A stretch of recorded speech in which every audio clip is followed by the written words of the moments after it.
Hello guys, my self Sudipta Hazra. I welcome you all to my channel easy mac concept.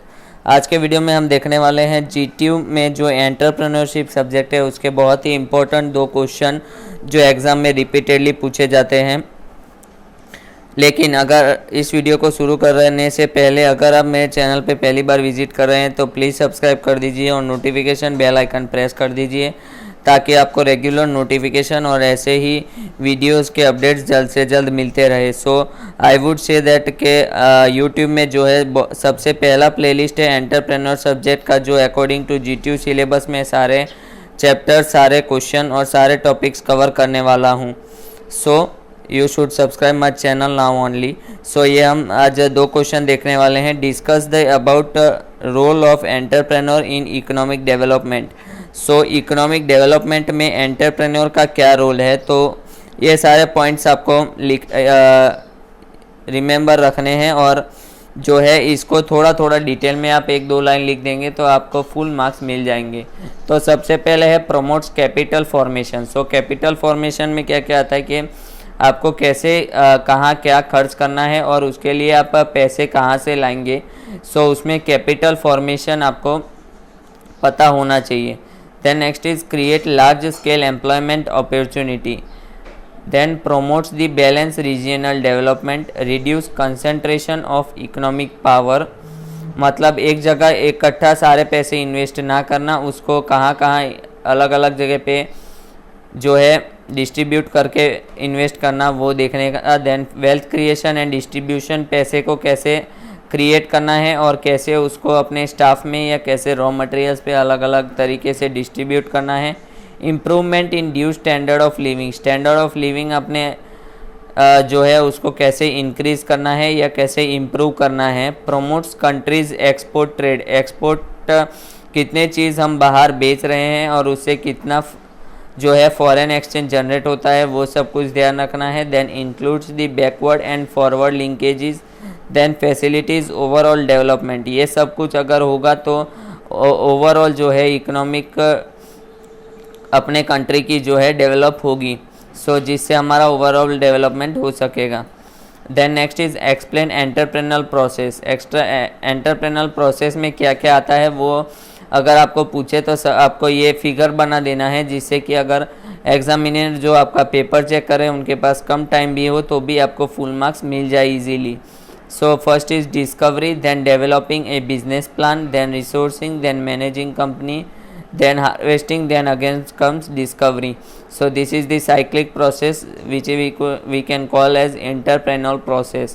तो इसको हम detail में देख लेते हैं। An entrepreneur has an unusual persist to identify the potential demands for goods and services. So entrepreneur के अंदर ये क्वालिटी होती है कि वो जो डिमांड है गुड्स का और सर्विसेज का डिमांड और कितना उसका पोटेंशियल है वो प्रोड्यूस करने का, वो जो है एंटरप्रेन्योर को पता ही रहता है।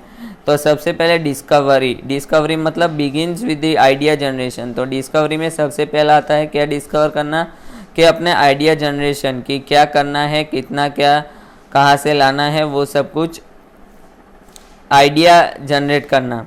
Then next is identifies and evaluates the business opportunities.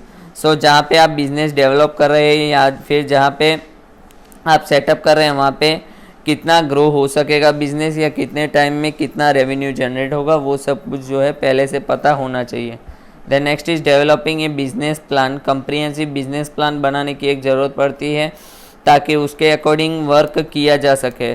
No doubt कि प्लानिंग 100% तो फॉलो नहीं होगा, बट जितना हो सके हमें प्लान को फॉलो करना है और उस हिसाब से जो है अपना मिशन, विजन, गोल्स वो या तो फिर कंपनी के जो ऑब्जेक्टिव्स है वो सब कुछ अचीव करना है। Then next is resourcing. Entrepreneur finds the investor for its new venture and due personal to carry out the due business activities. तो रिसोर्स मतलब कहाँ से आपको जो है मनी मिल सकता है और उसके अकॉर्डिंगली आप कहाँ से कितना अमाउंट लेके जो है बिजनेस को स्मूथली रन कर सकते हैं। Then next is managing the company. Entrepreneur must decide the management structure or the hierarchy that is required to solve the operational problems when they arise.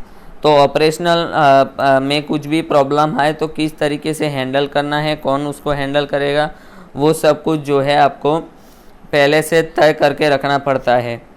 So these are the we can say the business process, entrepreneur process, जिसमें क्या क्या आता है एक बार हम और देख लेते हैं। डेवलपिंग अ बिजनेस प्लान, सबसे पहले आता है discovery, then developing a business plan, then resourcing, then managing company and the last one is harvesting. Then और एक क्वेश्चन हमने क्या देखा कि role of entrepreneur in economic development, जिसमें ये सारे पॉइंट्स आते हैं। आप एक बार स्क्रीनशॉट लेके भी रख सकते हैं for the future purpose. Okay, so managing the company के बाद लास्ट पॉइंट आता है हार्वेस्टिंग। हार्वेस्टिंग में आता है entrepreneur decides on the future prospects of the business, future में कैसे हम एक्सपांड कर सकते हैं वो सब के लिए हार्वेस्टिंग नाम का एक टर्म यूज़ होता है। Okay, so thank you so much guys for watching this video. और अगर आपको ये वीडियो हेल्पफुल लगा तो इसे अपने फ्रेंड्स तक शेयर कर दीजिए, क्योंकि this is one and only playlist of entrepreneurship in the whole YouTube channel according to GTU syllabus. So share as much as possible. Thank you so much.